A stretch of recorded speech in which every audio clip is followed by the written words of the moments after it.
All right, friends and families, I'm going to show you how to make a sensory bin. I know some sensory bins are, a bit messy, but these are, just everyday household items.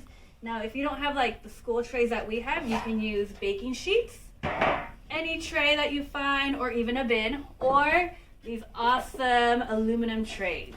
Now I know a couple of families, I know you drink. So I'm pretty sure you have a couple of wine corks out there somewhere. So that could be part of a sensory bin idea, where you just put them in, you put toys in here, and you're gonna be like, all right, find me all the toys that you have. Now, some parents have buttons or beads. Put them on a tray.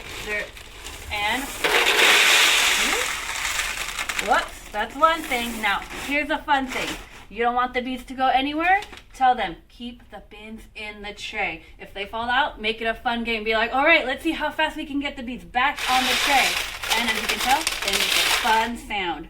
Now, with the beads, you can, again, add toys. Be like, all right, and here's the thing. You can play I Spy. You can be like, I spy all the blue beads. Have them look for all the blue beads and put them like in a cup. Be like, next, I spy the white beads. Find all the white beads and then put them aside.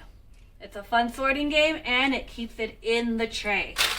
All right, now, a lot of my friends love to eat their squeezy pouches. Now, these tops are great for sorting, counting, again, for sensory bins where they could just make noise. If you give them a pot, a pan, a spoon even, or even a cup, they can mix it, they can fill the cup. It's a good way, since we're stuck inside, to just have household items around. All right, thank you.